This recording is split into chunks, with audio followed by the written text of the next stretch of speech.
So, how do I address you? I don't know your name. They, them, if you don't mind. Cassidy is more than fine. Cassidy, all right? And just address you as Becky, Rebecca. Becky. That's more than fair. I want to thank you again, by the way, Sure. for being so accessible on all this. Hey, How's the arm? Oh, the arm's doing a lot better. As you can see, I still have my bandages on. Thankfully, aspirin. I've graduated now to just Tylenol/aspirin, so don't need anything more powerful than that. But yeah, had it been Saturday, yeah, I needed something stronger.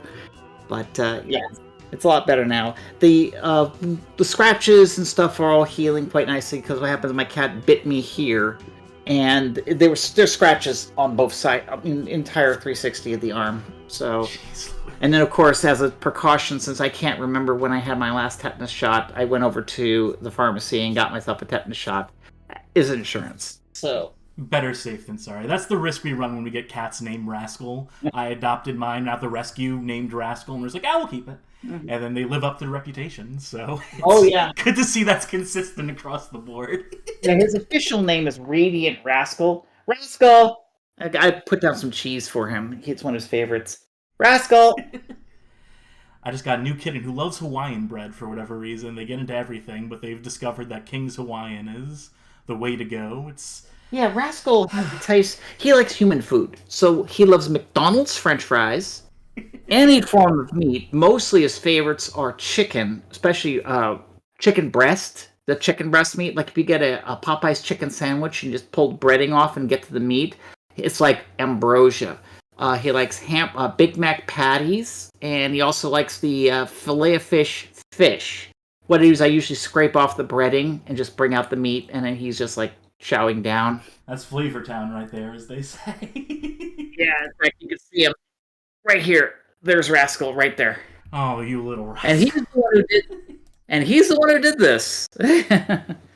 He actually has murder mittens on his front paws. His paws he has white gloves, and the rest of his arms are black. So hence, that's why we nickname him Murder Mittens. Man, can't. Ooga booga? There we go. Cutting edge technology, all this stuff, as I'm... Obviously.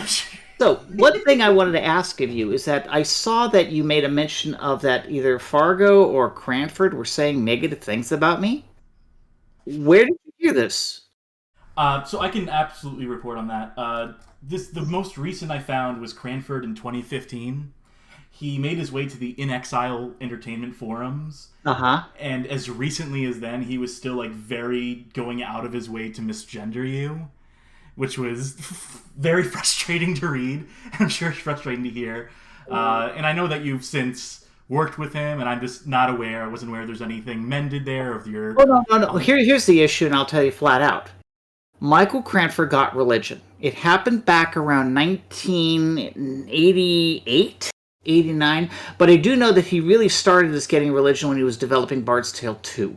When he did Bard's Tale 1 and the predecessor, which was called, wasn't Spectre Sir, Maze Master or something like that he did for Hessware, I think it was. Basically, we were just doing a wizardry ripoff. But then, after he pissed off Brian with the end of Bard's Tale 1, when he held the game hostage for higher royalties, part of the deal was that he got to do Bard's Tale 2 with no interference, and he got to work from home. Because when we were doing Bard's Tale 1, he actually had a desk in the main office, which sat across from me. So I was writing all the tools, I was writing all the art tools, the drivers, the animation system and stuff like that. But Cranford, being Cranford, wanted all the credit, which is one of the first reasons that he had a problem with me. Because he did not, just like Fargo, they do not like to share credit. Fargo has his issues with me because I refuse to let him say that Interplay was his... He wants to rewrite history to say that Interplay was solely his creation. That is not true.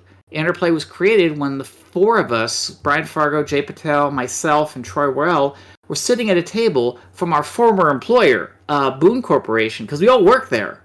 And when Boone fired us all, we sat at the table going, what are we going to do? And that's when we said, why don't we just make our own company? And that's, yeah, let's do that. So all of us said, let's do this. And then we all started showing up together. We hung out at Troy's house for a bit. until finally Fargo got some investment capital and then set up the office on 83 Production Place, and then we became Interplay Productions. But Fargo wanted, in fact, he even told, I still keep it, he sent me a private message saying, I need you to tell people that I'm the only one who created Interplay. And I said, no, I'm not going to lie for you. And that's pretty much where the rift is. It's one where he will work with me and stuff like that, but anything having to do with the Interplay, he knows that he doesn't want me around because I will contradict him, because I will not let him lie. Cranford, on the other hand, he's much deeper. After he went to work from home, work on for Bard's Tale 2, something happened, unknown, you have to ask Cranford about that, but he got religion. He went to Biola College, started taking theocracy or theology lessons and classes, and if you look at Bard's Tale 2, you notice that most of the cities in the game were based on cities in the Bible. Mm-hmm. Absolutely. Yep, and that was the first sign. And then he started doing the Destiny Knight, which was his idea of there was some biblical story. He was kind of a really obscure one, and he was basing it all off of that. And another thing also is that he's a misogynist, a frickin' misogynist, which is the main reason why he never wanted to put females in the character. He's kind of like, in Lord of the Rings, there's only like a handful of female characters and everyone else is male. He's like, well, that's because females don't do anything. It's the men who does this shit. Well, anyways, after Bard's Tale 2 shipped, I then took over the project because after that contract and shit like that, Interplay didn't want to work with Cranford again. And Cranford actually really didn't want to work with Interplay again because, he still thought he got a terrible deal with Bard's Tale 2. And he was also mad because Bard's Tale 2 didn't sell nearly as well as Bard's Tale 1. And therefore, that was a source of his animosity with Interplay. Well, Electronic Arts owns the name Bard's Tale. And they wanted Bard's Tale 3. I mean, Bard's Tale 1, great seller. Bard's Tale 2, but Bard's Tale 3, let's try again. And that's when I said, look, I already did Bard's Tale 1 and 2 for the 2GS. I've been doing all these ports of Bard's Tale, and I know the engine inside and out. Because after all, I was the co-author of it. And at that point, Fargo says, fine. And he kind of threw it to me as a bone. And that's when I got Mike Stackpole to do the writing, Kurt Hayden, a friend of mine, to do the music, and of course Todd Camasta, the guy who's already been doing Bard's Tale art, to do the art. And just the four of us locked ourselves away. It was really just me and Todd, because Kurt never worked for Interplay. He was just a contractor. And Mike Stackpole, he did all the stuff from his home in Tucson, Arizona. So really, it was just Todd Camasta and I, and about 9 months later, we churned out Bard's Tale 3. And the thing was that at Interplay, everybody was focused on Wasteland. Bard's Tale 3 was then made available, so we told Electronic Arts, and they're like, oh, yeah, I know we're doing Wasteland, and you're really, really behind Wasteland, but we still want Bard's Tale 3. So, of course, Bard's Tale 3 and Wasteland came out pretty much the same time, and Bard's Tale 3 wiped the floor with sales. When, that kind of pissed off Fargo, because Fargo really wanted Wasteland to become a brand new franchise because it had nothing to do with Cranford, and he had like 10 or 11 people working on it, and here it is, me with just an artist and a couple of contractors churned out this game which made something like about 5 times more money. Well, then afterwards I went on Dragon Wars and so on, but back to Cranford. After Cranford left, he then went full theology and became a preacher. And he got, I think he even got as far as a PhD in theology. That's something you have to research with Cranford to get the exact details. But I do know he got degrees in theology. And as such, he became a very, very conservative Christian. Because our paths never really crossed, many years go by, neither Cranford or I had any interactions whatsoever because there really wasn't any reason for it. Until recently, when the Bard's Tale 4 was going to be a thing, and that's when Cranford, when he found out that I had transitioned, it pissed him off, because being a conservative Christian, he believes that transgenderism doesn't exist, that women need their place, all the litany that you'd expect from a complete right-wing nutjob. So as a result, that basically was all that needed for him to completely hate me, and then at that point he wanted to have me For him, it was to purify the history of Bard's Tale and to have me completely expunged from its history. He and Fargo kind of made jokes about Bard's Tale 3, saying it was a playful romp, but it really doesn't matter in the canon. Cranford says, oh, Becky didn't do anything in the game, or in his case, he would use my old name. Fargo was going around, there was a map chat where they asked him, and he said, oh, maybe 40 lines of code. No, I checked the source code. There was more like about 7,000 lines of code. Out of a 40,000 line code base was mine in Bard's Tale 1 and 2. And you've been on the record so much, too, as well as, I remember there's a statement you made to, I think it was Gama Sutra back in the day, Game Developer Now, where you challenged Fargo and Cranford to, try and write the code, try and recite any of the code from those games. See how well that goes. Yeah, see how well that goes. And like with the Bard's Tale remastered, I was originally contracted to do it because it was my idea. Remember how you saw that there was the Bard's Tale trilogy remastered? Yeah. That was my idea. When Fargo was doing the Bard's Tale 4 Kickstarter, I said, well, since you have the rights to Bard's Tale, can I remaster Bard's Tale 1 through 3? Because I've been wanting to do this for a very long time, but I couldn't because I don't have the rights. And he said, no one would want that. No one would ever want that game. No. So I said, well, fine, but I would like to do it. If you let me just do it, I'll do it. And he said, sure, go ahead. So I then shortly thereafter came up with a prototype of the game running on a PC. And at that point, he says, okay, you do it. I'm only going to pay you this little tiny amount of money. And then, we'll do it to satisfy the backers. Well, what pissed off Fargo was that the excitement was all about the remastered trilogy. No one cared about Bard's Tale 4. So as time went on, all people kept asking for is, when's the Bard's Tale trilogy coming out? When's the Bard's Tale trilogy come out? When they said, yeah, but we got this whole new spell system in Bard's Tale 4. We got this video of Bard's Tale 4. We got this art stuff going in Bard's Tale 4. He says, that's nice, but when's the Bard's Tale trilogy coming out? Especially since Rebecca Heineman's doing it. Well, unfortunately, with Cranford constantly bad-mouthing me and going around since, it really made me lose my enthusiasm. So I was just working on, and also don't forget that I was being paid a pittance. To be specific, I was promised only $25,000 to deliver the Bard's Tale trilogy. Now, you can know in game development, $25,000 is literally one can of soda when you need an entire fridge of soda to do an actual real game. Oh, absolutely. Yes. So I had to do the game in my spare time when I actually had other paying projects having higher priority. But because of the fact that all this pressure was on Fargo to get the Bard's Tale trilogy done and out, because that's what everybody wanted, somewhere along the line he got in touch with a company called Chrome Studios, or maybe it's the other way around. Those specifics I don't know. But I do know that Chrome said, hey, I want to do the Bard's Tale trilogy, because Fargo was obviously saying, it's taking forever, blah, blah, blah. Not thinking about, maybe if you paid her a little bit more money, she could do the project faster because she could hire somebody. Not that part. But for some reason, Chrome Studios said, hey, we will put together a prototype in Unity and get the game done for you, but we'll do it for free and we'll do it just for royalties. So for Fargo, it's like, yeah, I'll do it for free. So basically, Fargo paid me $10,000 out of the $25,000 to say, can he use the source code of the game I've already developed at that time? And I said, sure, because it'd be nice to get paid. So I got a check for $10,000. I gave him a drop of the source code. And at that point, then there was an announcement saying Chrome is doing the game, because they gave him the source code that I gave him and they were going to do the finishing. And then at that point, I was ghosted. So I never got the other $15,000, but then again, I never really needed to finish the game. Granted, I did finish it already. I have it on my hard drive, my version of the Bard's Tale trilogy. Granted, it's not as spit and polished as their version because I didn't have art resources. But then again, I did it by myself. But here's the kicker. When they were doing Bard's Tale 1 and 2, my source code that I gave them had Bard's Tale 1 and 2 in it.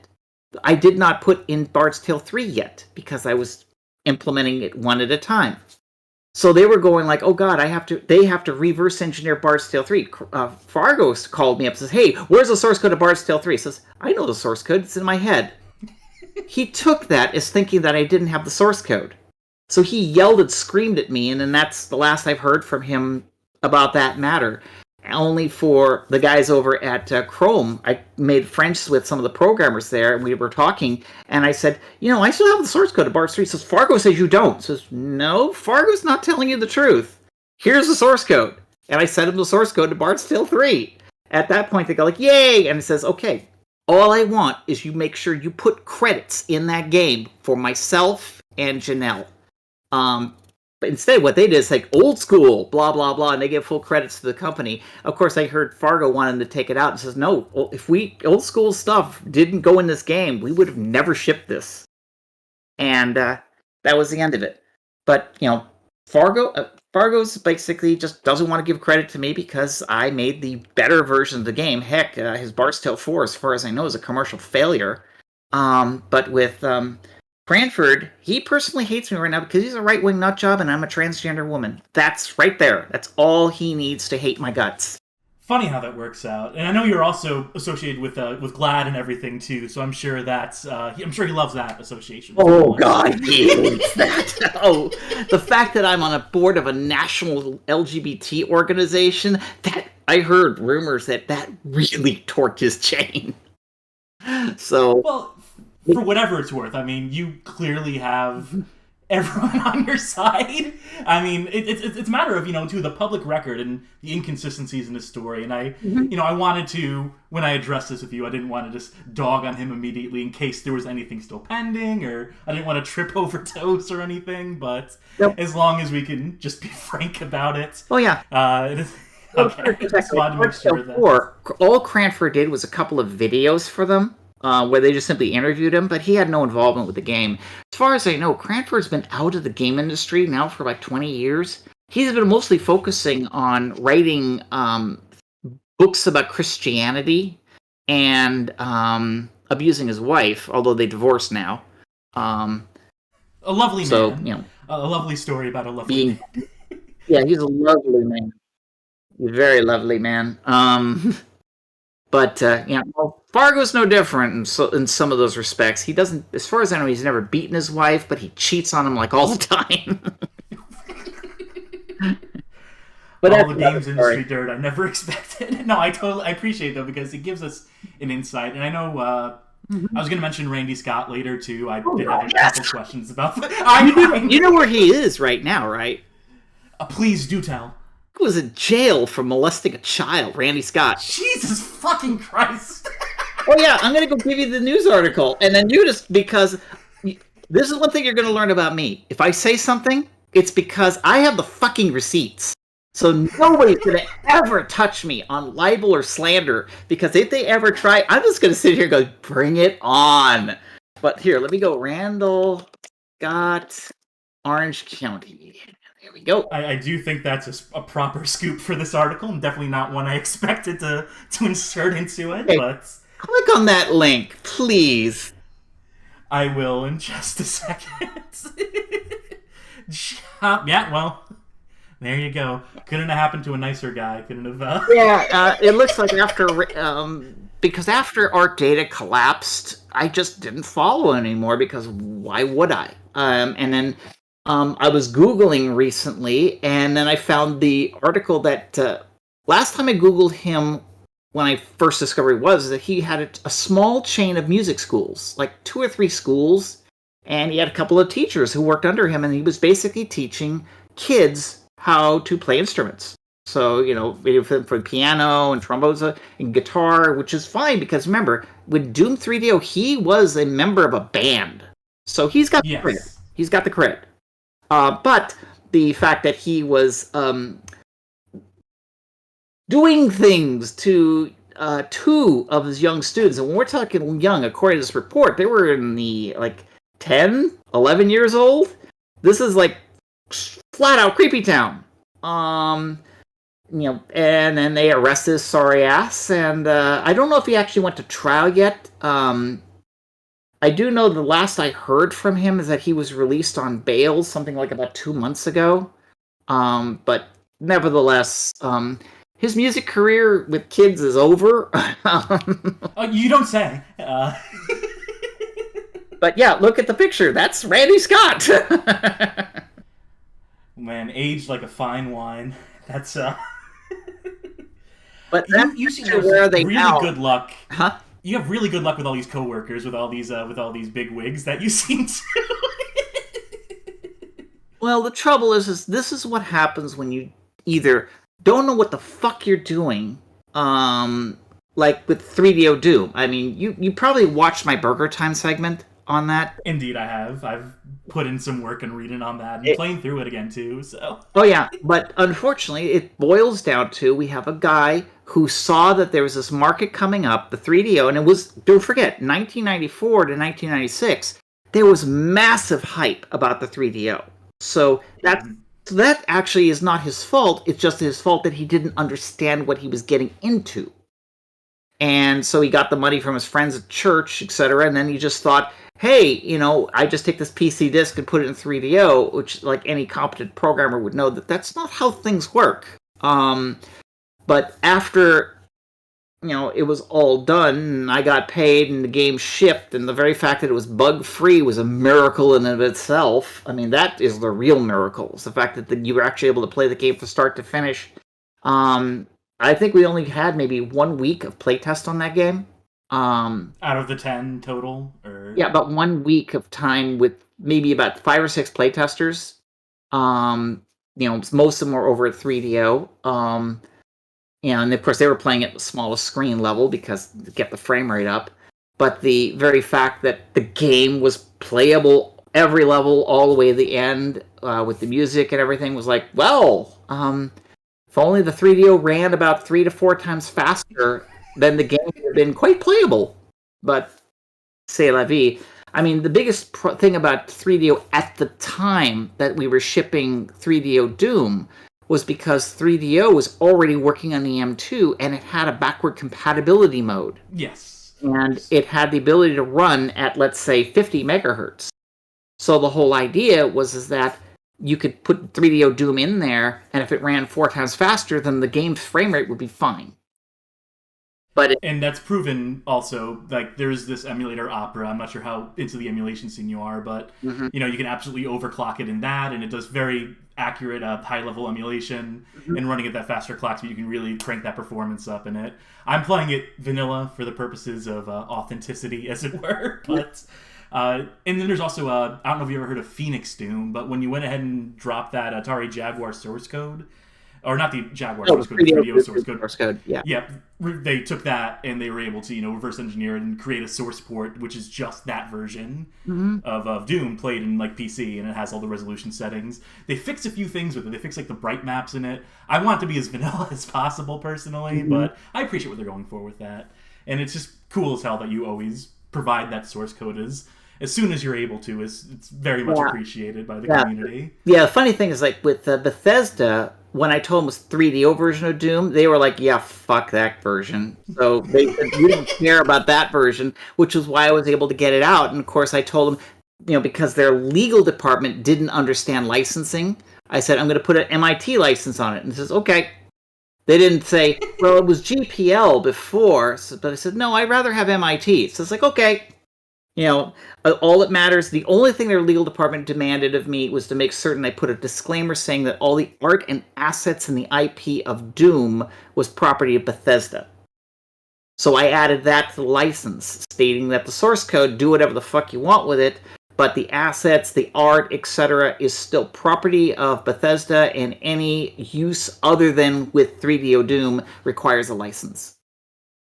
Which is more than fair, I suppose. Small price to pay to be able to get that stuff out there, of course. Oh yeah, I mean, because unlike other source drops, I dropped everything. I dropped the music, I dropped the art, I dropped the cell data. I mean, everything was there to build the whole game.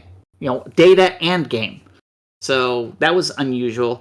Right now I'm still trying to do that with Wolfenstein 3D, but because the fact that at first the Bethesda guys are just like, well, Wolf 3D was a very good port, and we don't really want that source code to be released because, it's already been released. And it's like, well, Doom's already released, but not the 3DO Doom. So, and then the lawyers were just giving me a runaround. And then, of course, they got bought by Microsoft, which put me back to square one.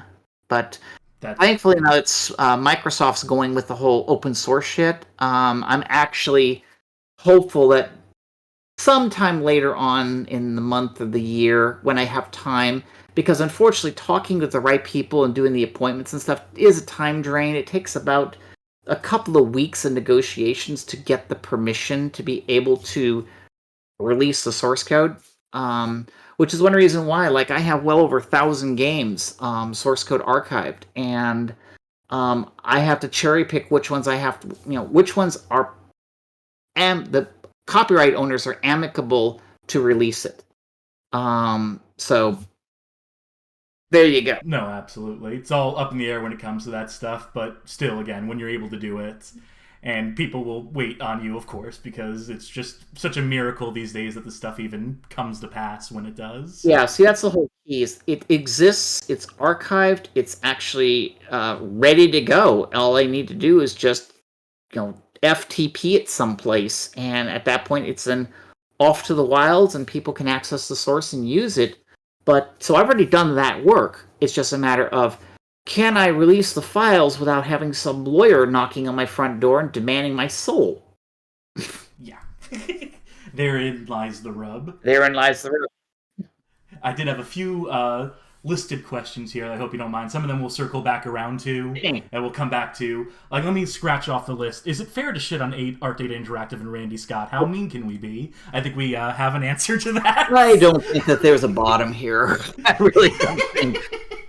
I mean, the fact that the guy got arrested for child molestation, I don't think there's anything I could possibly say that can harm him more than that alone. Yeah, I'm gonna go ahead and say moratorium is kind of off on that one. Yeah, because, I mean, think about it. I mean, saying he's a bad manager, saying he's a bad person, yeah, that's fine. But when the moment you say, well, he's also a child molester, it's like, well, there goes. So this question I have here does come back to Wolfenstein. A while back you made a tweet. Sorry to dig through your tweets. It's part of research, unfortunately. So that's why I make the tweets. There's the map editors for Wolfenstein 3D, and you mentioned that it's for the 3DO version, SNES version, so on and so forth. And clear as day in that code, in that little pop-up window, you say, if your name is not Rebecca Heineman, looking at this, you're a pirate, should be taken to the back and shot. Yeah. Yep. So my question, I guess, is, for all this time, people...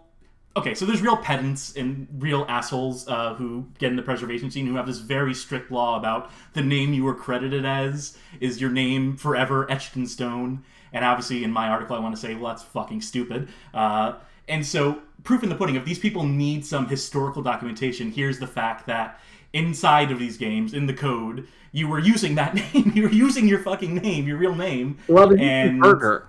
That's true. You see, here's a secret. I always knew I was transgender. I knew that when I was a kid. When I was little, I always knew I was a girl. So this is something that I only came out. It wasn't something that I just said, hey, in 2003, I feel feminine. No, that's not the case. Yeah. I knew.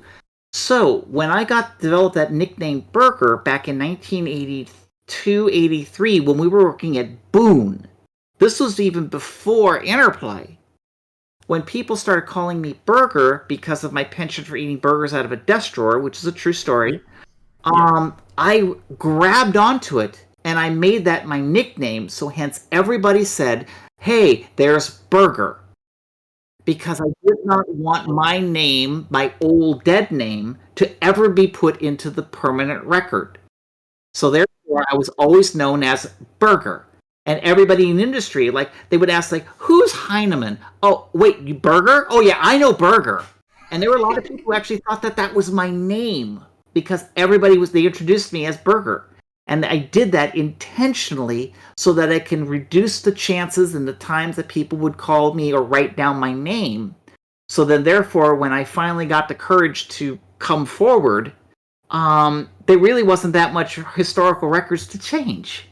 Like my nickname, which is a brilliant strategy. Yeah. No, it's awesome. And now, for the most part, people respect that. Most people with any sense in their brains will just address you as Becky now or as Rebecca. And you've corrected that record as thoroughly as someone in our position is able to correct that record, I suppose. And you say R. Are you trans? I am, yeah, Okay. I am, as a matter of fact. Yeah, So, non-binary, but... R? Okay. Yeah, yes. Oh, doesn't matter to me. But anyways. No, I hear you. Yeah. But see, as you could tell, I knew this. But however, as far as the record's concerned, this is even something that I push for at GLAD. So the GLAD's own policy is that we always use the name of the current name. Whatever the name the person chooses to be known as. And if it happens to be, in my case, Rebecca Ann Heineman, then everything I've done, all the way from the Atari 2600 and my winning of the Atari 2600 championship, is Rebecca Ann Heineman won that championship. Now, granted, you can't change the fact that news articles use my old name, but in that case, you'd say, in this year, she was known as, such and such Heineman. But that's only if in the fact that there's a discrepancy in a printed historical document, and it says, yeah, well, she goes by this name now. I mean, you go with the same idea of a woman who changes her last name when she gets married. Mm-hmm. Some women continue to write their stories and novels and books and games using their maiden name, but others, like Roberta Williams, always use her married name. Even though there were times in the past, before she married Ken, that she did some games in her maiden name because she wasn't like Williams yet. So it's all totally up to, the person involved. Now, in my case, and Rebecca Ann Heineman, been that since the beginning of time. It's just unfortunate my parents gave me a different name, which I had to live with until I was able to shed it. No, precisely. And that's, again, that policy makes perfect sense to me, and I would heed anyone listening who has some other stupid thought towards that to consider the argument made there and so on. Yeah. Now, of course, I would consider it a grave offense that anybody who's been told politely says, please don't call me that, please call me Rebecca. And then they refuse to, then they're pretty much an unpetulant asshole, like a certain author of a Bard's Tale game who, to this day, refuses to call me by my proper name. Yeah, well, there you go. That's... Speaking of those early days, by the way, I'd be remiss not to ask, as someone who came from that championship, that was your sort of debut in the industry, as it were, and then being quickly picked up as, I believe it was, you were writing for Electronic Games, then you got hired to Avalon Hill based on the fact that you let them know that you were able to do programming, that you were able to do 2600 coding. Then I believe you worked on a few games there. Was there any difficulty? Was there any... I sort of know the answer to this, but was anyone sort of skeptical of the idea of a fan coming into this industry, or was it kind of just, well, this person knows exactly what they're doing, therefore, who are we to complain? It was one where, when I was first approached to do articles for Electronic Games Magazine, it was solely because I was the video game champion. Because it makes great press that someone who's the national champion of Atari 2600 Space Invaders would obviously know how to write books. Granted, I was still, just turned 17. I dropped out of high school a couple of years before that, so my writing skills were substandard, which was one reason why when I wrote my articles and stuff like that, they would, Arnie Katz would rewrite them for me. Later on, when I was approached by Tor Books, I believe it was, to write a book about video game how to beat the video games and how to beat the home video games, they paired me up with a ghostwriter named Tom Hirschfeld. And he was the one who actually wrote the books, but I was the one telling him, this is how, gave him all the notes. Kind of like how The Art of the Deal was written with Donald Trump, where Donald Trump didn't actually write the book, but he said, this is my thoughts, this is stuff, and then the writer would turn it into actual prose. That's kind of what happened with these two books. In fact, if you open the book, even the book says by Tom Hirschfeld, you open it up and it says right there my acknowledgments to Heineman. Because there you go. I was the one who actually said, this is how you beat this game, this is how you beat that game. And God, I lost count the number of phone calls I was on with him saying, no, this is how you do it. This is a strategy. And I wrote some maps and stuff and mailed it to him because, back then, modems wasn't really a thing. But then when I was doing all this, I was still pirating Atari 2600 cartridges. Of course, I was keeping that on the down low because the last thing you want to do is go to a contest sponsored by Atari and tell them, oh yeah, I didn't buy any of your games because I was pirating them. That's something you don't tell them because you tend to get expelled from the contest for that. But it was like about, gosh, almost a year later, so it was around late 81, was when nonchalantly Arnie Katz was telling me about how companies were forming all over the place and they're paying top dollar to get Atari 2600 programmers. I said, well, maybe you should call me. And he goes like, well, why? Well, because I did my own Atari 2600 game. Here, check it out. And I mailed him a cartridge of a prototype of a Crossfire. It was a clone of a game by Sierra Online. And he was like, holy hell. So he showed it to the guys over at Avalon Hill, to which they then called me up and hired me right on the spot. And I was still 17, so this happened more like around, it had to be more like June, July, because I know it was in the summer when it happened. So it was more like about 7 or 8 months after no, more than that, more like 8 months after the contest, because the contest was November of 1980, so it would put it around June, July of 81 was when I got the call from Avalon Hill, and they hired me right there on the phone. And then I dropped everything, got all my possessions in a steamer trunk, and flew over to Towson, Maryland, which, from L.A., and went to work for them. And of course, when they told me how old I said 18. I was not 18. But it was one of those things where I wanted nothing to do with my family. That's another story. But started working with them. And then when they realized how much I knew about the 2600 and I was making the actual dev kits, wire wrapping them from parts at Radio Shack, that's when people knew that I knew what the heck I was doing. That's like instant credibility. I was going to say the fact that you were writing technical manuals pretty much from the word go would speak to just the fact that, people are going to heed you some amount of attention. So I kind of had a hunch, had an inkling of a suspicion that you didn't have too much trouble establishing a place in the pecking order. By the way, I just have to say, your recall is so perfect and so clear. Do you happen to have hyperthymesia, just that ability to spontaneously recall like stuff off the dome? Yep, that absolutely parses. Now, I don't have photographic memory or something like that. And also, I'm not one of the people who can match dates to events. But I do remember all these events. I remember going to Radio Shack, going through the drawers, getting the parts. I remember all these little details and so forth. The dates, they're probably kind of fuzzy as to where and when. The only reason I know it had to be summer is because when I moved to Towson, Maryland, I was there for like about 3 or 4 months before the first snow came down. And for me, snow was so foreign to me because I'd never seen snow in my life. Born in L.A., that'll do it. So that kind of inbred it and put it in my head. And of course, that allows me to say, okay, it was like 3 or 4 months. So that means based on dates and knowing what the snow was like in Maryland, that would put it around June, July. So, and I knew that I was lying about my age. So it had to be before October 30th, 1981, because that would have been the year I turned 18. Wait, is your birthday October 30th? Yes, it is. Hey, samesies. There we go. We have the same cat. We represent same birthday. Yes, day before Halloween. Yep, get candy instead of presents. That's the curse of. Tell me about it. Or better yet, a Halloween costume for a present. Oh, that's really sad. Sorry. Well, let's say that my childhood was pretty sad, so. I know how that goes, unfortunately. Yep. Speaking of food woes, mentioning candy and stuff, I did have a question from a friend who, with regards to the whole burger thing, sorry if it's beating a dead horse or anything like that, but they want to say I'm just used to it. I expect the question, but let's hear your question. I'm going to pass the buck on to them, but how did you survive eating so many room temperature burgers, or did they give you power? Is what their specific query was. Let's put it this way, I don't get sick. Yeah, that'll build an immune system real quick, I imagine.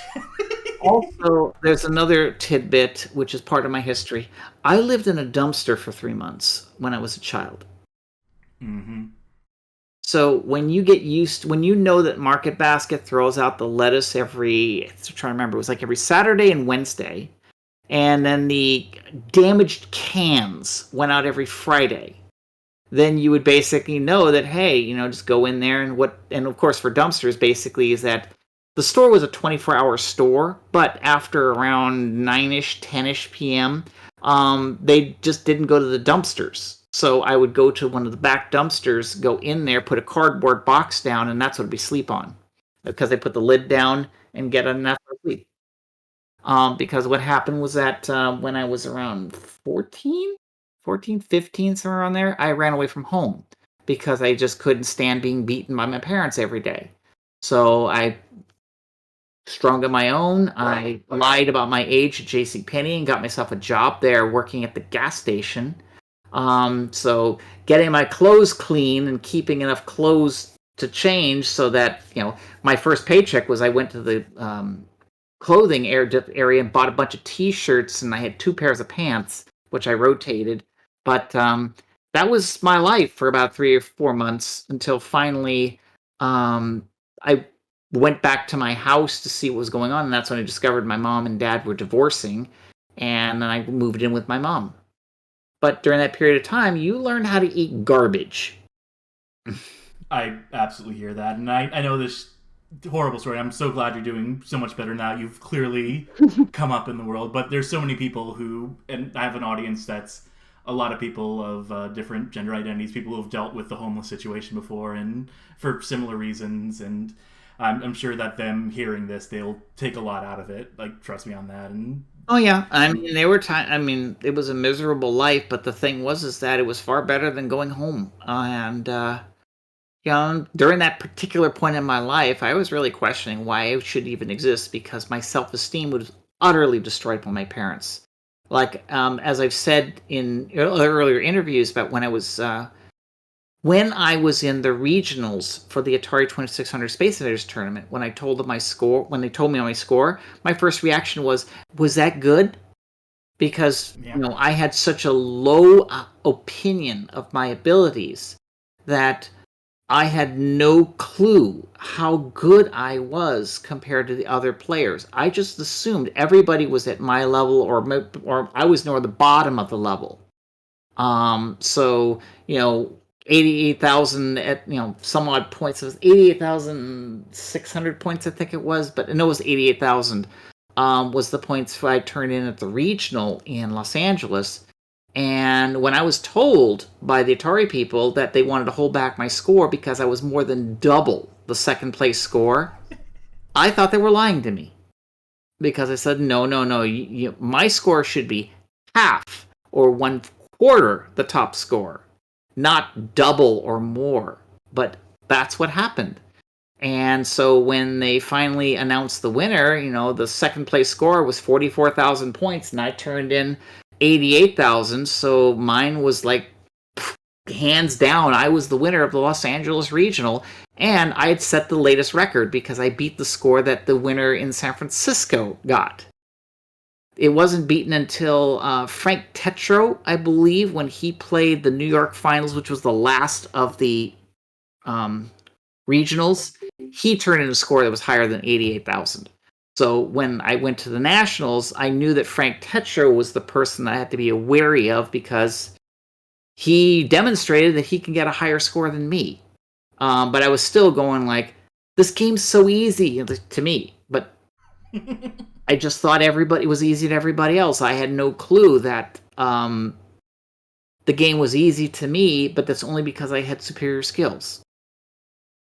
Absolutely. And as you've demonstrated historically that those skills, whether it be playing games or making games, that I would say you almost have a reputation for like being in high pressure situations, taking the impossible and making it possible and sort of showing up people. I've watched obviously the Burger Times and I've watched, there was a Kansas City. I see you're repping the Kansas Fest shirt right now. I think it was your 2020 speech where you talked about 2015.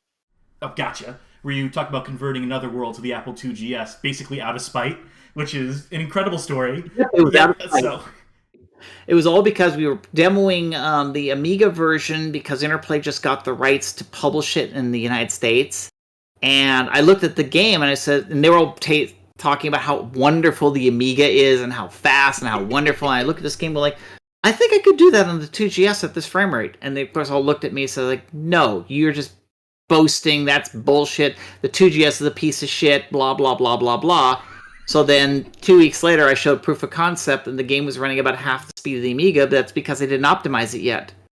And they're like, oh, but however, the 2GS at the time really wasn't a good market. There really wasn't that much. We might sell 1,000 copies of the game, period. So I agreed with them that further development wasn't really a best use of company's time. But then when they said, can you use that to do the Super Nintendo version? And they go like, sure can. It says, we can make money on that. There you go. And so, of course, then did the Super Nintendo version, got our full funding, got the whole project done. But then once the game was done and out the door, well, now I have a code base in 6516 of a completed game. Went ahead and spent a week on it, turned it into a 2GS version that was completely optimized. And then Big Red Computer Club came in, bought 1,000 copies. And Interplay said, well, great, we sold 1,000 copies. Then they came back a couple months later saying, we want another 1,000 copies. To which Fargo was like, fuck! So, we had $50,000 in gross sales for Out of This World for the 2GS, which made it a very profitable enterprise.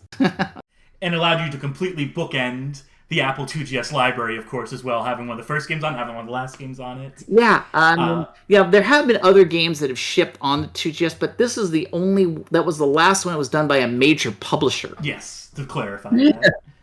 Yes.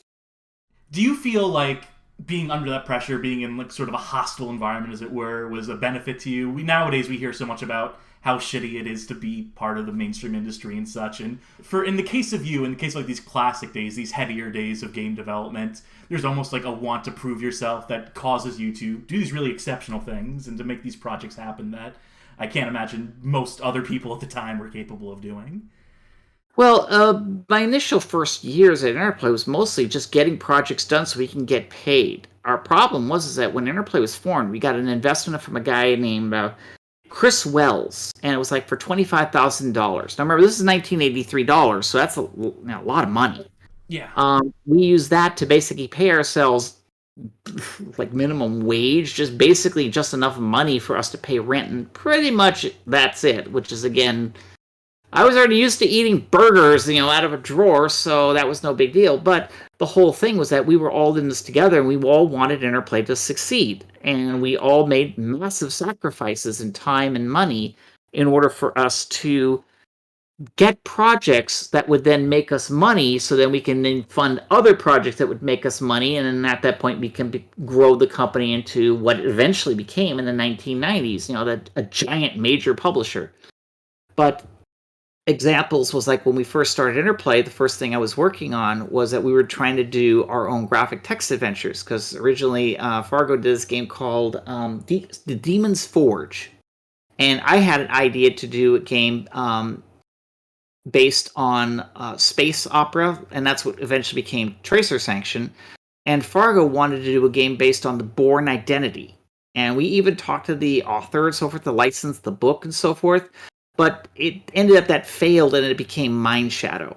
So if you ever play the game Mind Shadow, you're going to see there's a lot of similarities to the story of the Bourne Identity, but all the names have been changed. That's because it originally was supposed to be the Bourne Identity, and the game Tracer Sanction was supposed to be my version of a very shorter version of like Time Zone, where you go from planet to planet and solve adventures and stuff like that.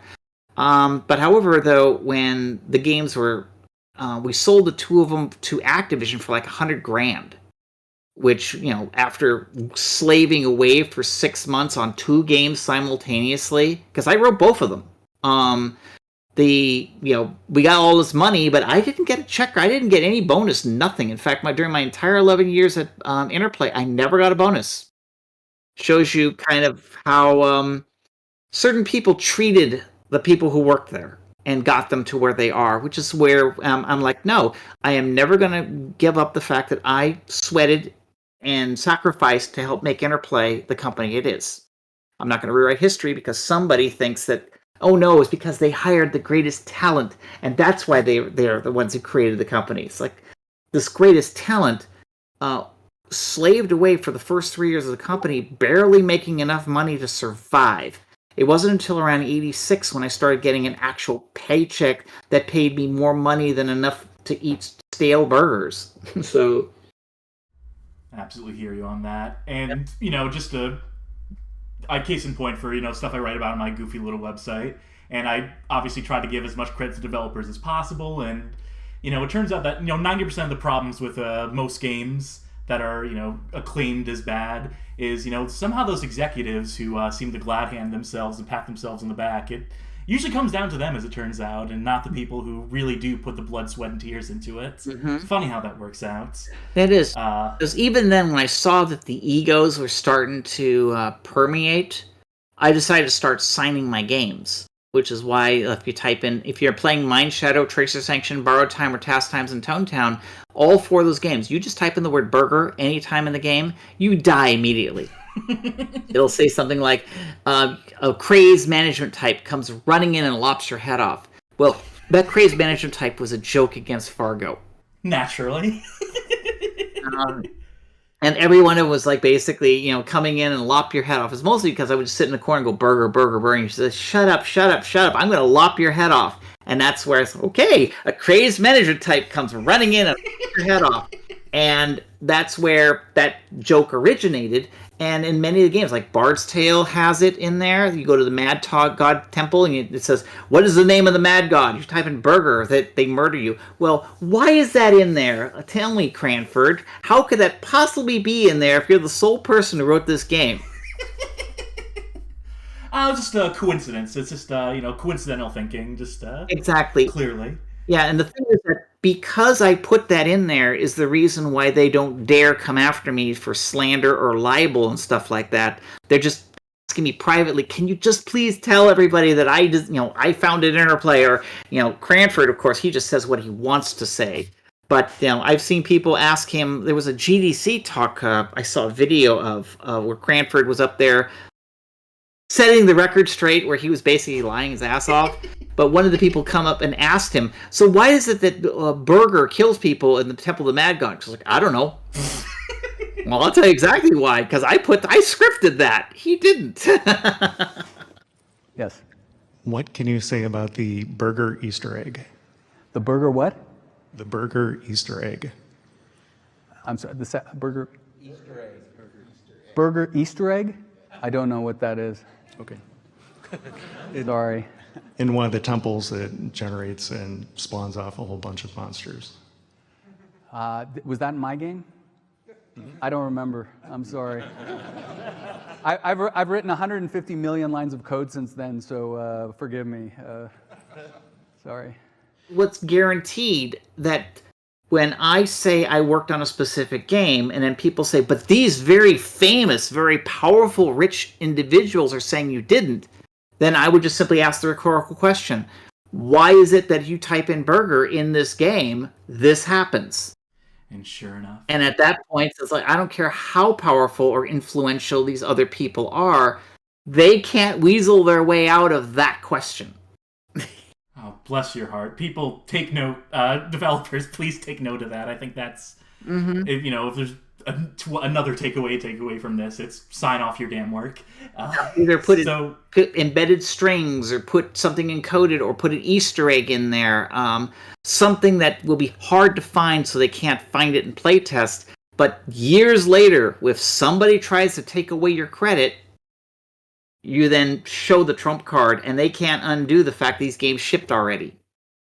The gift that keeps on giving. Exactly. On the subject of publishers, and I guess this is going to bring us back to Art Data Interactive, and, you know, the crux of this article I'm writing, this history on, you know, 3DO Doom, and I have to ask a couple questions. I know I don't want to bug you too much. You've obviously told the whole story. You've told the development history of it so thoroughly that there's like so much documentation. Yeah, basically all I'll give you is just some minutia and so forth, but really the lion's share of the story was in my Burger Time video. No, absolutely. So I'm going to try to come up with just a couple questions here that are more ancillary.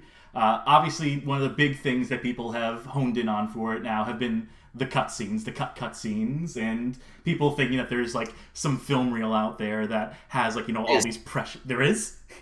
There is. More than just the photos. What had happened was that Randy Scott before he met me, was hiring a film crew to do cutscenes of to put into Doom. Because again, he did not know that just by filming scenes, they magically get integrated in the game. That's not how it works. He was also doing a game called Battle versus Chess or something like that from Data Interactive. I can't remember the specific name, but it was basically he hired a bunch of actors to be medieval knights to basically be chess pieces, and they filmed all. Chess Wars, a medieval fantasy. Yeah, that's it, Chess Wars. If you want the inside story on that, I highly recommend you look up Tristan Anderson. He was the producer. He was there during the film, and oh my gosh, he will tell you stories. Because every now and then when I talk to Tristan, I still talk to him, he tells me new things I didn't know about that filming. Well, what happens that they did the film shoots and so forth, which got Randy contacts with the film industry and so forth, and then they thought, okay, now that they filmed Battle versus Chess, or whatever it was called, Chess Wars, or whatever it was called, from Art Data, that they were going to go ahead and put in all these cutscenes for Doom. So they hired a Hollywood director.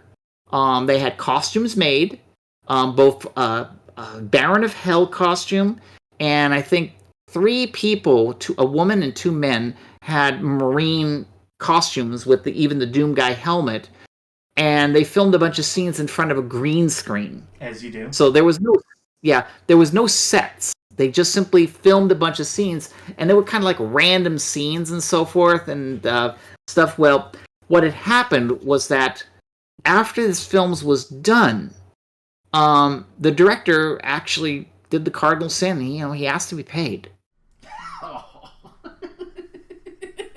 What a mistake. What a fool. Yeah, and so as a result, Randy Scott just gave him excuses, and so the guy says, well, fine, I will give you the film once you give me the paycheck. Now, of course, when I started working on 3DO Doom, Randy came up to me and asked me, if he gave me all this kind of footage, can I put it in the game? To which I told him emphatically, no fucking way. Maybe if you gave me 3 more months and an actual shooting script and a place to put all the stuff in there, we could talk. But, when I was already realizing that I had, 8 weeks left or 7 weeks left to ship this game, there was no way I was going to add anything. So that dampened Randy's enthusiasm for writing the check to the director. As I can imagine.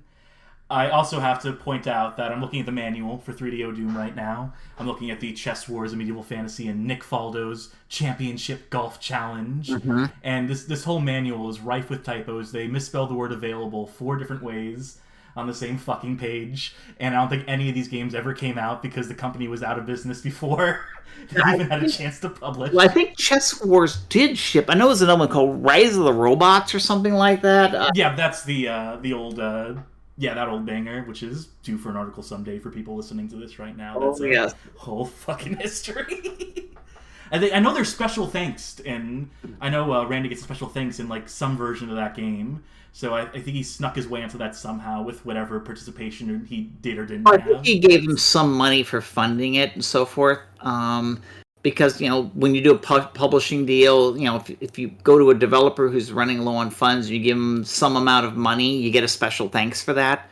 But however, that's really between the developer and Randy. I can't speak to it. No, for sure. But I do know that it's very common that if, especially even if just the act of being its publisher gets a special thanks, because after all, if Randy Scott didn't have his company publish it, that game may or may not have ever been published. I mean, these are speculations totally on my part, so therefore, I don't know the details. You'd have to ask that team for it.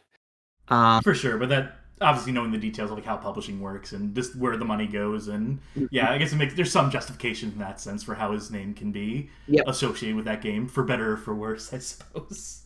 Yeah. You've mentioned the cutscenes, And obviously, you've mentioned the fact that he gave you pictures of the guns and said, "Put them in the game." Yeah, that's Do you remember? because that's why I put them up on my Twitter file. I had those pictures. They were still sitting in my 3DO Doom folder, and I found the pictures and I tweeted them out just to let people see them. And they're like, because it was real. In fact, there was even a trade show where Art Data had a booth, and they had some poor guy wearing the Baron of Hell The fucking costume. Yep. walking around.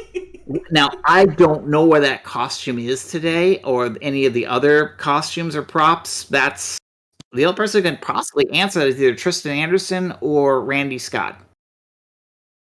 I was gonna say I haven't seen the tweet with the extra weapons, but I was gonna ask you if you remembered what the weapons were and how they said they were gonna work in the game or whatever. But I'm sure if I find the pictures, they'll be self-evident. I'll scroll through the timeline and see if I can. The images were. He did not even get to the point of giving me the JPEGs because I was giving the side eye. But what had happened was that this is something you can find. Around 1995-96, Randy was going around telling magazines that there was going to be new levels and new stuff, and he had mock screenshots. And those mock screenshots actually ended up, I think, in a German magazine as well as 3DO magazine. If you look in there, you're going to find new weapons in there. That's what he showed me. He showed me that magazine, says, "Can you put this in the game?" And my reaction was like, no. It says, "But can't you just simply take the JPEG and put it in the art?" It says, "Yes, but that doesn't mean I'm going to have a new weapon. I have to redo the maps. I have to redo the, add new charging or fuel for the weapon. I have to do all this extra work. And I don't have time for this." And he says, "But all you do is put the JPEG in." It's like, no. And that was the end of it. So I know he had the JPEG files somewhere because that's what they used to generate that mock screenshot. But there was something like about 8 or 9 mock screenshots he had of different weapons and different weapon effects that were just done by some artist he had, which they just literally took a screenshot of Doom, photoshopped in some new effects, and says, "Hey, can you put this in the game?" And why didn't you, Becky? That's. Do you happen to have the Eye of Agamemnon, and I could use Time Stone? Because then we'll talk, all right? So I have a couple other questions that are, again, ancillary. What's the hardest game you've had to develop? And I feel like it's going to come down to either Doom or Track Meets. Between those two, which process was more fun, was more elucidating, I suppose? Well, to me, the epitome of suck was Doom, because the fact that there was so much pressure on me. And it wasn't from Art Data. It was from 3DO. Mm-hmm. The problem was that because of Randy going around before I even got involved, going around to all these magazines saying how the 3DO version of Doom was going to be the definitive version of Doom, a lot of people had these high expectations, and they were asking the 3DO company, when is Doom coming out for 3DO? So 3DO had to save face by saying that Doom will come out for the 3DO, and said, "Becky, please, ship this game and please make it not suck." And so, I had these people at 3DO saying, like, "Look, you pull this off, and we will give you contracts, until the cows come home." And they made good on their promise. I mean, we started doing a port for Blade Force and Killing Time. And in the case of Blade Force, the project was just kind of canceled because it really wasn't going anywhere, but we used that same concept to create Defiance, which is a game I own. And then, of course, Killing Time, we just looked at the game and the assets and the story and says, okay, your game code, your assets and stuff, we're just going to throw that all away, but we're going to keep the story. And we kept the story and their videos, and then we wrote a whole new engine. That was me. I wrote an entire Doom-like engine because after working on Wolfenstein and Doom, you could just write a Doom engine from scratch, from heart. And so it wasn't really that hard. So that's why if you ever look at the source code of Killing Time for the PC, you'll find there's a lot of homages to Doom because I already had the Doom engine in my freaking head, but I still had to write it from scratch. And then we had, like there was Scott Campbell and Rich and so forth. And everybody was just, we made all new levels. That's why all the levels in PC version of Killing Time had nothing to do with the Killing Time on the 3DO. But because of the fact that we were using a brand new engine, we did visuals that were like in 1995 were stunning. And so when the game shipped, it got a lot of good reviews and got good sales. I know it seamlessly blended the FMV with like transparency over the gameplay too, or did it in engine, which is... Yep, I had the FMV in the game, in engine, as sprites, and I came up with an idea on seamlessly going from level to level, because when you play the game, you think it's one giant level. It's actually like 19 levels, but I had a pre-caching system I designed that if you got close to an area where you're going to cross levels, it would then load in the other level, keep them in memory, and then you would seamlessly switch levels, and it was done so quickly, you didn't know that you actually changed levels. And I did this before Halo. Damn right. I was also going to ask, there's a PS1 prototype of Killing Floor. Was that going to be based on the 3DO version or the PC version, or...? It was based on the 3DO version. And it's called Killing Time, not Killing Floor. Oh, but yeah, I have the code of that. I actually have the code to that too, the PlayStation 1 version and so forth, because I was actually consulted to see if I can do that version as well. But we were already busy doing the PC version, and this was at a time when people were moving from the PlayStation 1 to the PlayStation 2. And we were actually thinking about doing Killing Time that we had for the PlayStation 2. But 3DO wanted us to focus on some other games, and we did Heroes of Might and Magic for the Mac.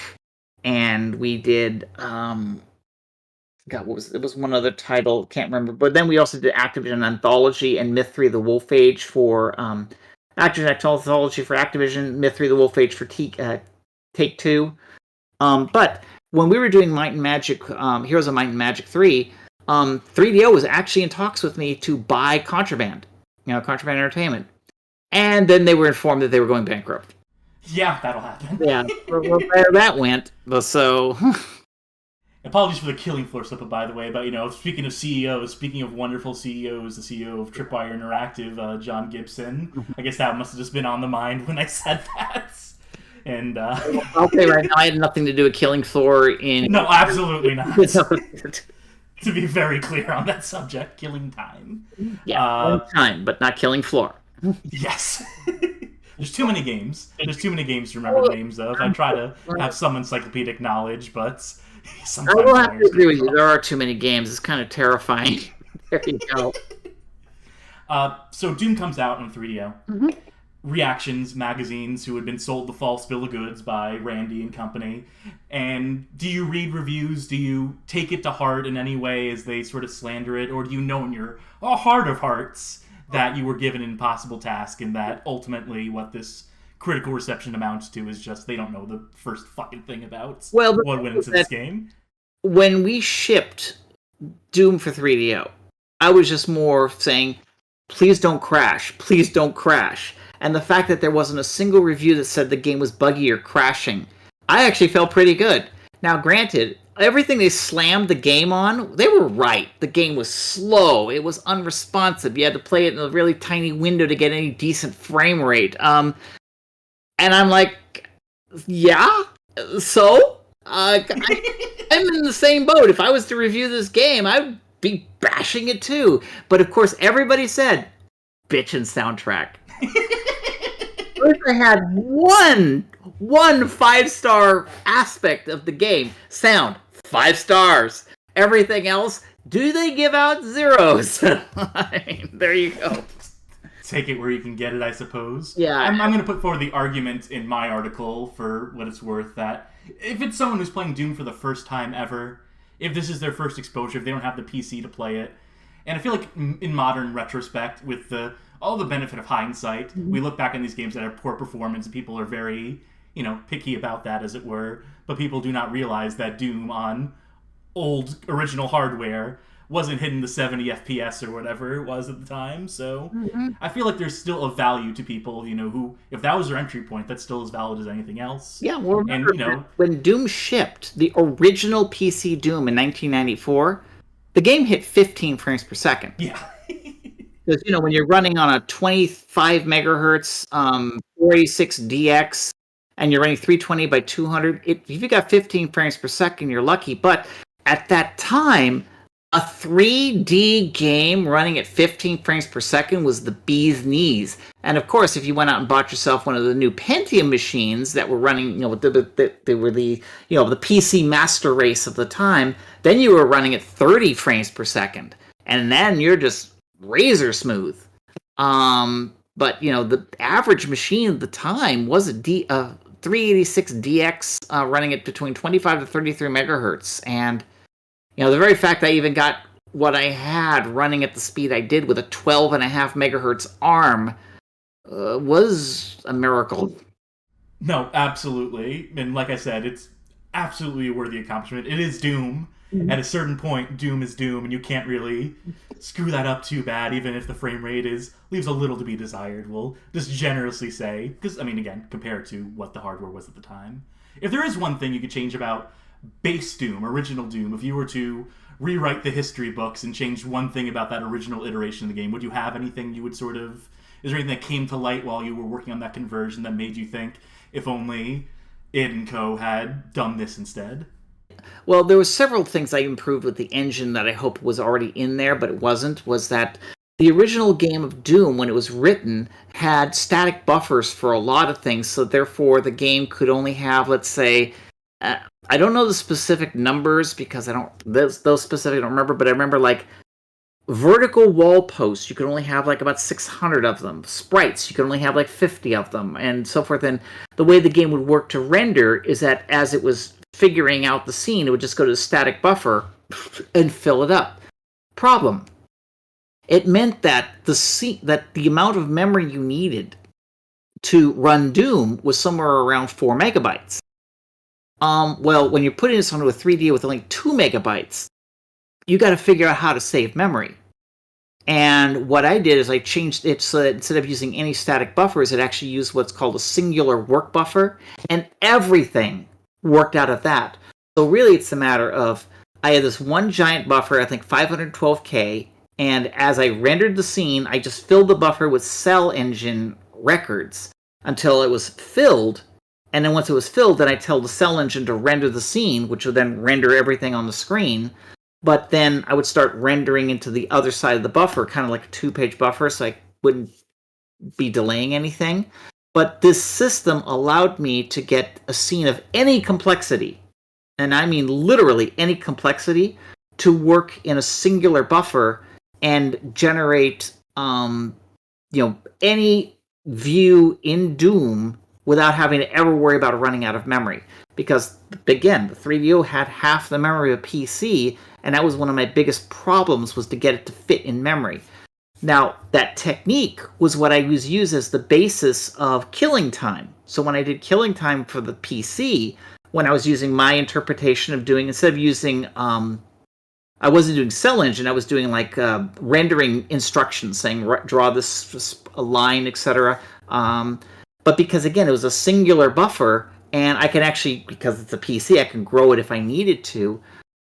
We had scenes in killing time that would have actually killed the Doom engine, because when we were first developing it, we were using a Doom WAD editor, literally. Yeah. But I just told the guys, just draw anything you want, no matter how many walls you want, just do it. And of course, when they told it to load it up in Doom, it crashed Doom, because like Doom can't handle 500 polygons for a wall like this. You put in the killing time engine, it's like, no problem.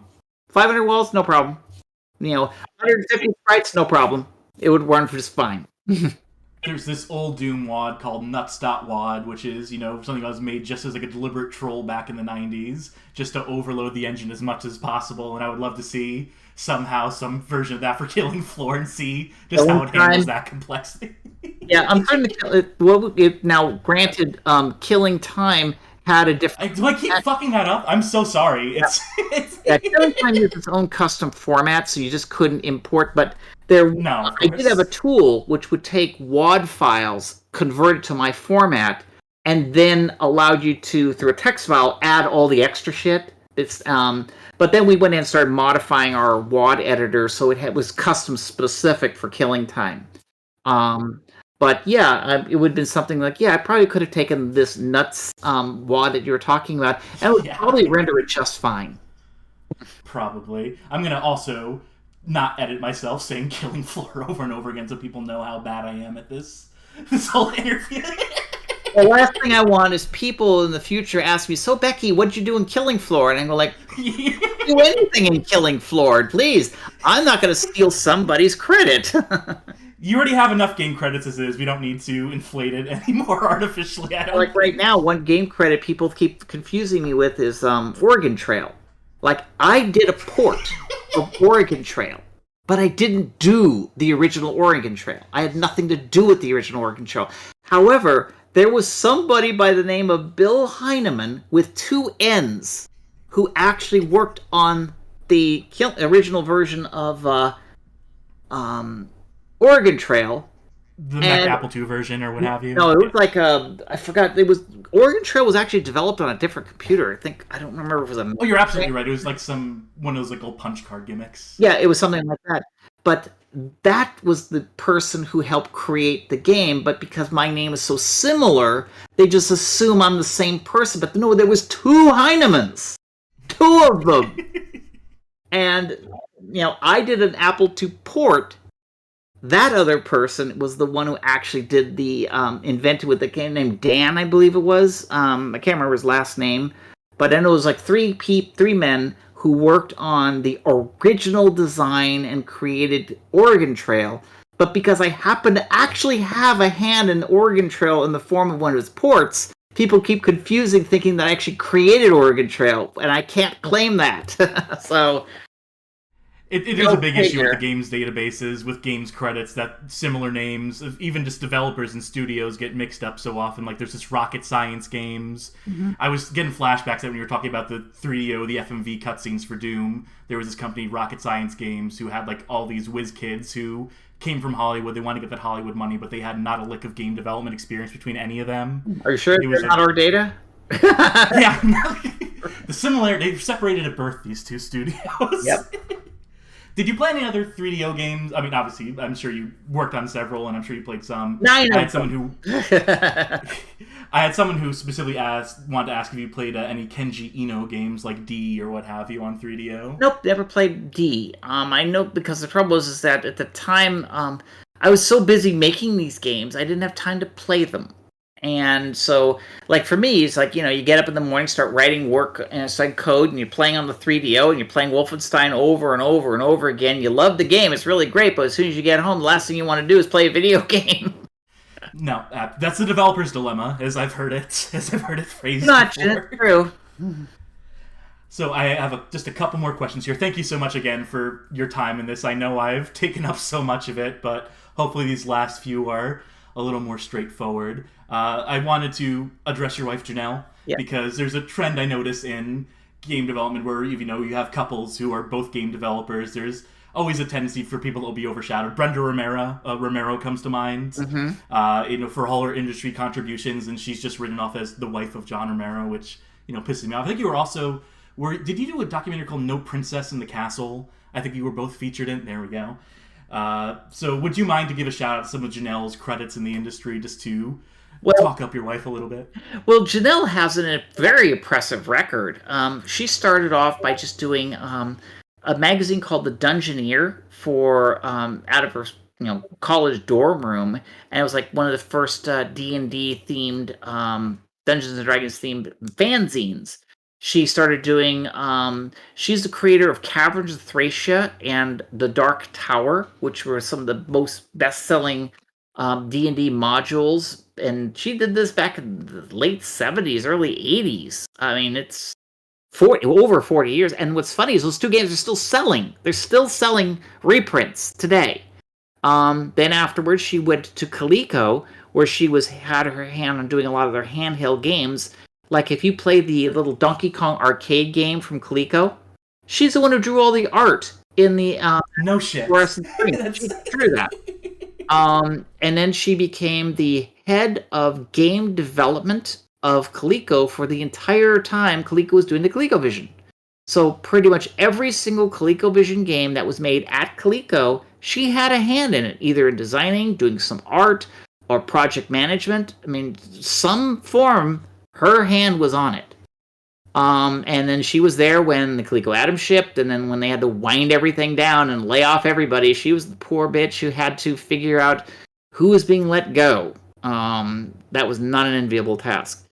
Afterwards, she then went to work at TSR, where she was the one responsible for many of the pieces of art in the AD&D Monster Manual. And she did many iconic book covers. You just Google her name, Janelle Jakeways, and you'll see all these beautiful dragon paintings. And she became very famous for doing paintings of dragons. And then she did covers for many, like West End Games. She did stuff for Traveler. She did stuff for the Star Wars role-playing game. Like on my wall right here is that painting is from a Star Wars West End game. That's the actual cover. Sure enough. Then, after she did all that, she then got contacted by Sandy Peterson, who at the time worked at id Software. And it all comes back around. And then she gets the job at id Software, where she worked on Quake 2, Quake 3, Quake 3 Team Arena. She was very instrumental, and of course, when John Romero was no longer at id, she became the voice of id. So after, because she did a lot of her time just answering fan mail, messages, and stuff, because no one else at id did that. I mean, Romero was the one who did that. But when Romero was gone, nobody wanted to take up the slack, and she did. So many people knew her as the voice of id. But then, in time, id wanted to go in this direction, doing Doom 2000, and there was another group of people with Paul Steed wanting to do Quake World, which was supposed to be like an MMO-ish game. It ended up that id and Janelle parted ways. Details, you'll ask her about that. But then she went to work for Ensemble Studios, where she worked on Age of Mythology. But her big cred there is Halo Wars. There you go. But then Ensemble shut down, so she had to go then work over at a place called CCP, where she worked on an MMO called World of Darkness, based on Vampire the Masquerade.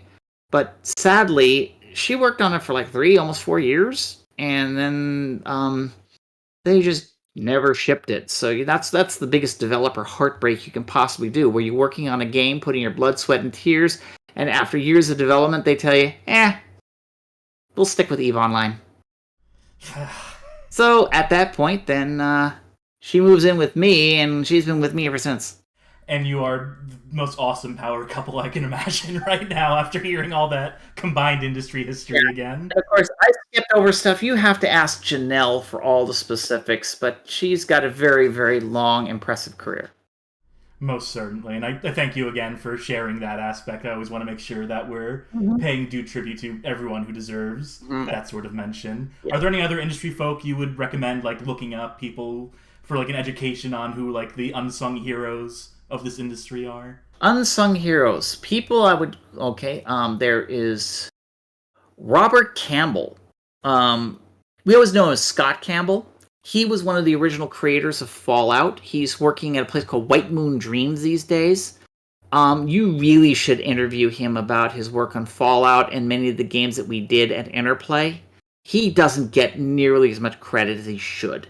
His full name is Robert Scott Campbell. Now, just so you know, there's more than one Robert Scott Campbell in the industry, which is kind of weird.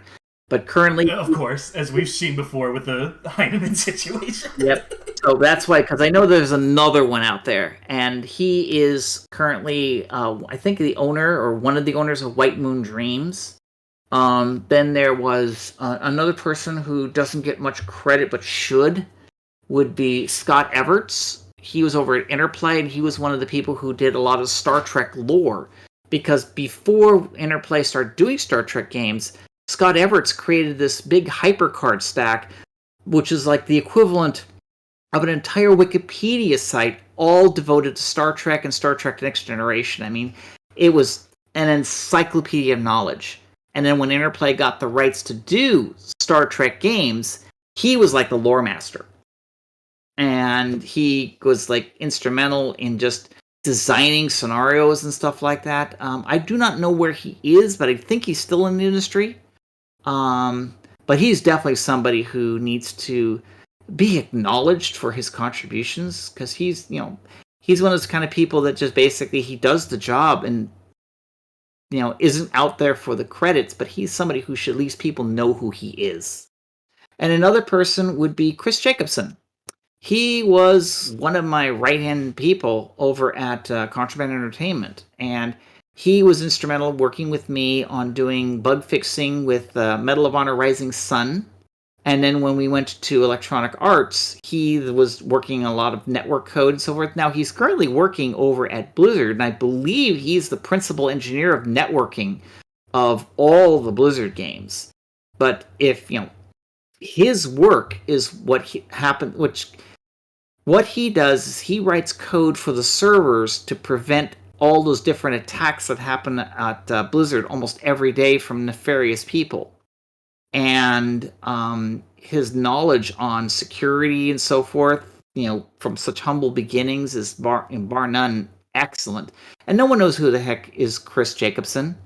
But without Chris Jacobson and his abilities, Blizzard would probably collapse from one of the latest denial of service attacks and so forth. He's just there fixing all this stuff and making certain that all the net games work as well as they do. And of course, these people, you should just ask them for their entire cred, because I'm only just giving the tip of the iceberg on them. But they're people who at least people know them. And of course, another person is Andrew Meggs. He was the gentleman who, when I told him, hey, I got a job for you, and he goes, what is this job? Says, can you help me port Half-Life to the Mac? And in about 48 hours, he drove from back east. I think he lived in Atlanta, Georgia, and he was then in Covina, California, with a U-Haul and said, where do I start? And he was instrumental in getting the Half-Life ports, back engine, stuff like that, running as well as it was. And of course, his soul was crushed like the rest of us when Valve canceled the project 3 weeks before it was finaled. But since then, he went to form his own company, doing a game called Dark Age of Camelot. And I forgot the name of his company today, but it was an offshoot of Mythic Entertainment back east. And he's still doing MMOs and stuff like that. I think it's like Alice in Wonderland these days, but I could be wrong on that. But Andrew Meggs is definitely somebody who he knows what he's doing, and he needs at least someone to know who he is. Absolutely. And I'll make sure that all these names get appropriately hyperlinked when I transcribe this, make sure that there's credits given and the old, cracker greets to, thanks to for them. Yep. And of course, there's dozens of other people who also need shout-outs and stuff like that. But these are the ones that come to mind right now. But, there are people like Nate Trost is someone who is a behind the scenes. Chris Avalone, although people already know who Chris Avalone is. Yeah. But Chris Taylor, and now I'm not talking about the one who did Total Annihilation. I'm talking to Chris Taylor, who worked at Interplay, who technically still works at Interplay. He was a game designer of several of the Fallout levels and stuff like that, and he was the one who was doing all the game designs that Interplay has been wanting to do ever since they've imploded.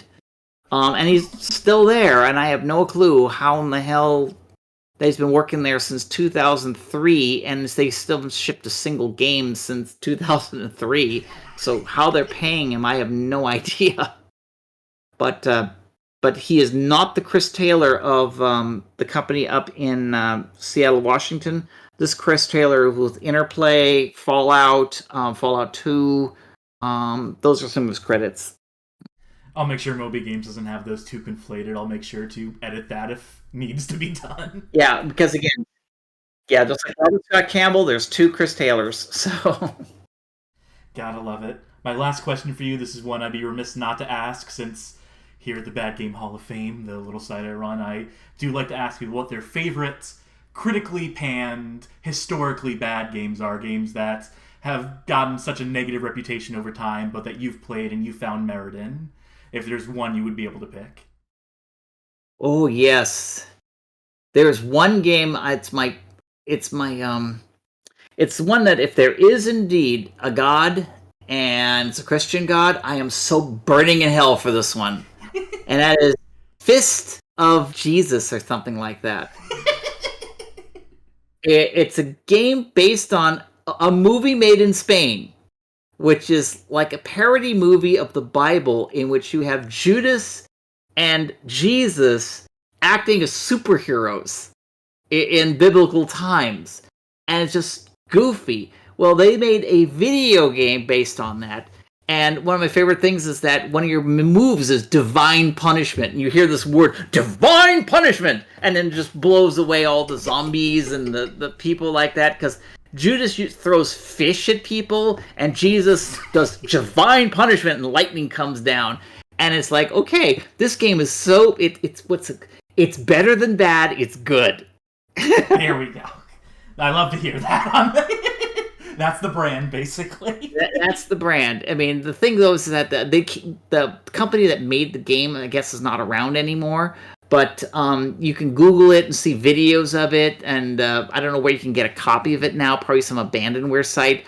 But it's just so stupid and goofy. And it's a bad game. But, man, is it fun to play.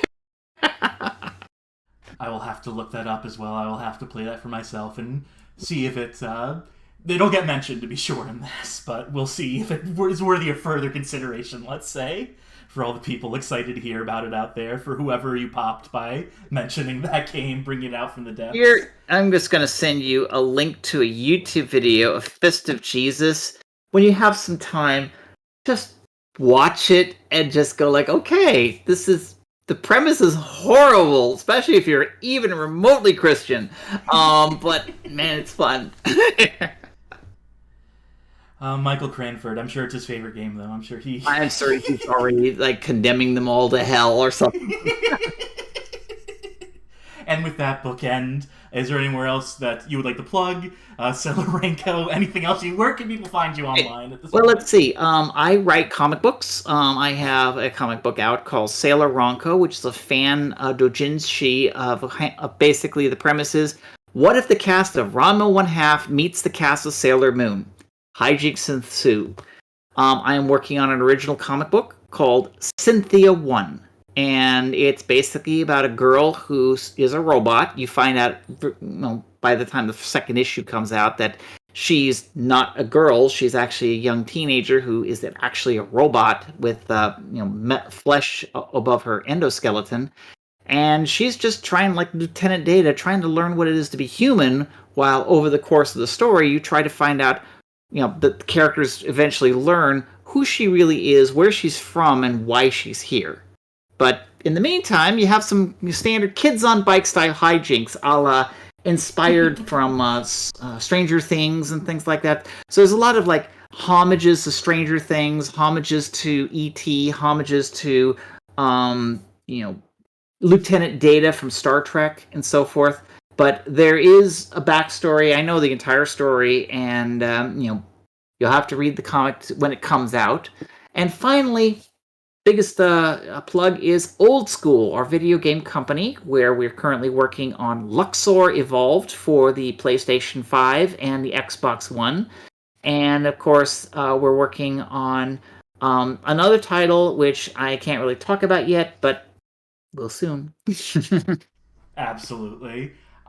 Thank you again so much for your time, for your openness, accessibility, all this. Anytime. This was super fucking cool, I just gotta say. And again, to toot your horn a little bit here, to put you on a bit of a pedestal, your story is so fucking cool, and I really do hope that people watching who, there's a lot of indies in our audience. I write for an indie monthly, and I hope they can really take some sort of inspiration from this and to see this, how we're able to come up in this industry and make our voices heard and fucking power through a lot of bullshit to get to where you are right now. Well, thank you. And so thank you for your contributions as well, just to the general zeitgeist of the industry, as it were. True. Well, if there are indies out there that want to look out for a publisher, I'm looking for titles. And we're Olde Sküül, OLDESKUUL.com, or Olde Sküül, same spelling, on Twitter. That will be linked to. Once I transcribe the behemoth, that will be the transcription of all this. That's true. Hey, it's fun work. It's positive stress, as I told someone earlier today as I was scrambling together to get questions for this written down while I was on the clock. But it was so worth it. All right. Well, I'll let you go. But anyways, it was wonderful talking with you, Cassidy. It was wonderful to talk to you too, Rebecca. Thank you again, and you have yourself a good day. Hope the arm recovers speedily. True. It's getting better. I mean, I got some swelling here, but that's to be expected. I mean, it happened Saturday morning, and it's now Monday evening, so it's getting there. But thankfully, it's not changing color. I'm not getting any sort of bad juju, so that's a good sign. There we go. On that note, you have yourself a good night. Still waiting for my cat-like powers to manifest. I mean, it worked for Peter Parker, so come on, bring it on. Well, I gotta put that in somehow. I gotta somehow squeeze that little bit into it. Sorry. I'll picture of my injuries on my Twitter, so you can grab that image. Perfect. Thank you again, ma'am. All right, take care then. Bye. Bye.